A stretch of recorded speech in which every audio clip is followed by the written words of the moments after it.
सोचिए, 2500 साल, इतना लंबा वक्त बीत गया, लेकिन आज भी एक नाम है जो शक्ति, महत्वाकांक्षा और जीत का दूसरा नाम बन चुका है, सिकंदर महान।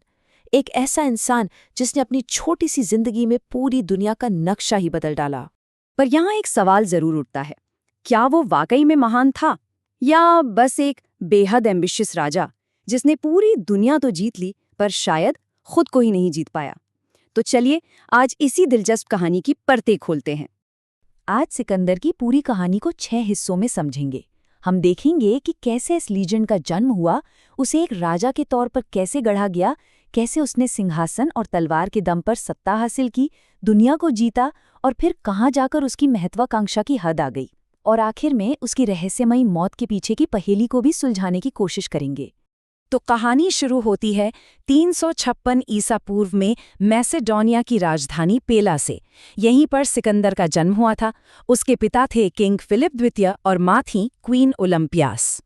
और ये बात सच में हैरान कर देने वाली है।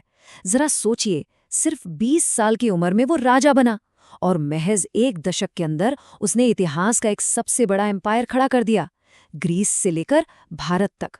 और ये सब उस जमाने में हुआ जब ना तो कोई फोन था, ना इंटरनेट, ना ही तेजी से सफर करने का कोई जरिया। तो सवाल है कि आखिर ये सब मुमकिन हुआ कैसे?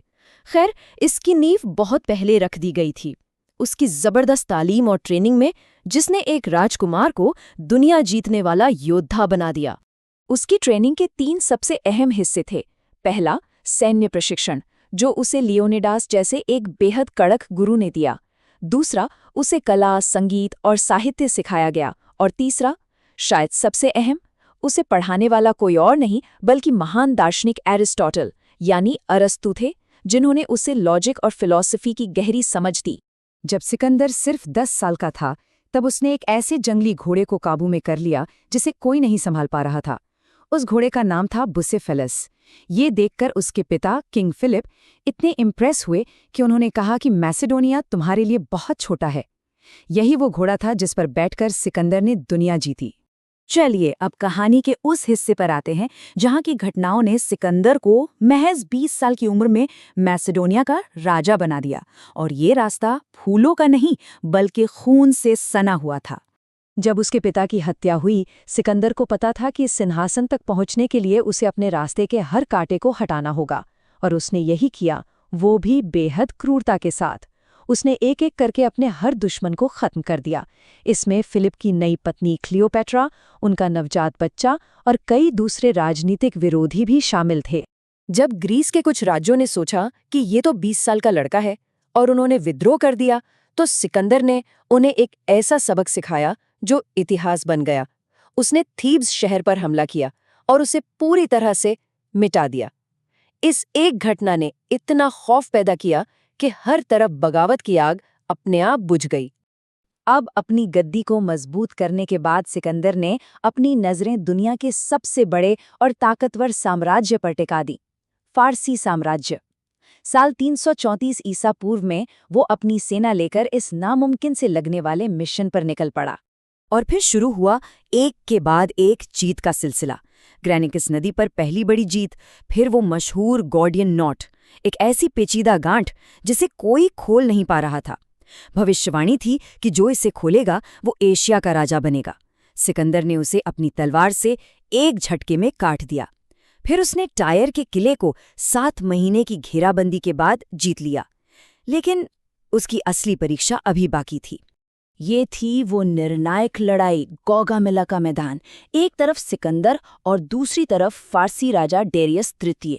और देखिए, पलड़ा पूरी तरह से डेरियस की तरफ झुका हुआ था। कुछ हिस्टोरियंस तो ये भी कहते हैं कि डेरियस के पास 10 लाख सैनिक थे। 10 लाख! और सिकंदर के पास 50,000 से भी कम।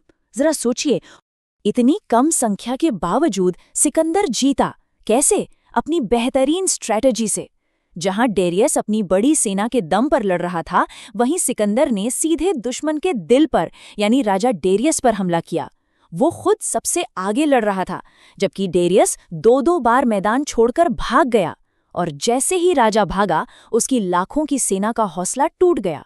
फारस और मिस्र को जीतने के बाद भी सिकंदर रुका नहीं। उसकी भूख और बढ़ गई थी। मध्य एशिया में उसने रोक्साना से शादी की और फिर अपनी सेना का मुंह मोड़ दिया पूर्व की ओर, भारत की तरफ। लेकिन यहीं भारत की जमीन पर उसके विजय रथ का पहिया आकर थम गया। यहीं उसे अपनी जिंदगी की सबसे बड़ी चुनौती का सामना करना पड़ा। पंजाब में राजा पोरस के साथ एक बहुत ही मुश्किल लड़ाई जीतने के बाद सिकंदर भारत के और अंदर जाना चाहता था। लेकिन इस बार उसके रास्ते में कोई दुश्मन सेना नहीं खड़ी थी, बल्कि खड़ी थी उसकी अपनी थकी हारी सेना। सालों से लगातार लड़ते लड़ते उसके सैनिक अब बस घर लौटना चाहते थे, और उन्होंने अपने अजेय राजा के सामने खड़े होकर कह दिया कि अब हम आगे नहीं जाएंगे, साफ इनकार। और ये शायद पहली बार हुआ होगा जब सिकंदर को अपनी एम्बिशन के आगे नहीं, बल्कि अपनी ही सेना के सामने झुकना पड़ा। उसे वापस लौटने का फैसला लेना ही पड़ा। सिकंदर वापस फारस लौट आया। उसका सपना था कि वो यूनानी और फारसी दोनों कल्चर को मिलाकर एक नया साम्राज्य बनाएगा। लेकिन बेबीलोन में उसके आखिरी दिन अकेलेपन और नशे में डूबे हुए थे। लौटने पर उसने फारसी तौर तरीके अपनाए, अपने जनरलों की शादियां फारसी औरतों से करवाईं और अरब पर हमले का एक नया प्लान भी बनाने लगा। लेकिन जीत की इस भूख के साथ साथ वो अब पार्टियों और बहुत ज्यादा शराब में भी डूबता जा रहा था। और फिर 323 ईसा पूर्व में बेबीलोन में वो हुआ जिसकी किसी ने कल्पना भी नहीं की थी। सिर्फ 32 साल की उम्र में दुनिया के उस महान विजेता की मौत हो गई। उसकी मौत आज तक एक मिस्ट्री है। कहते हैं एक पार्टी के बाद उसे अचानक तेज बुखार चढ़ा और 12 दिन के अंदर ही उसकी जान चली गई। कुछ इतिहासकार मानते हैं कि उसे मलेरिया या टाइफाइड जैसी कोई बीमारी हुई थी, जबकि कुछ का मानना है कि उसे जहर दिया गया था। सिकंदर के मरते ही उसका बनाया हुआ विशाल साम्राज्य ताश के पत्तों की तरह बिखर गया, लेकिन उसकी लेगेसी आज भी जिंदा है। उसकी जीतों ने पूरब और पश्चिम के बीच व्यापार और संस्कृति के नए दरवाजे खोले और एक नए युग की शुरुआत की, जिसे हेलेनिस्टिक युग कहा जाता है। तो ये कहानी हमें वापस उसी पहले सवाल पर लाकर खड़ा कर देती है। क्या पूरी दुनिया जीतने वाला सिकंदर आखिर में खुद पर विजय हासिल कर सका था? शायद इसका जवाब अब हमेशा के लिए इतिहास के पन्नों में ही दफन रहेगा।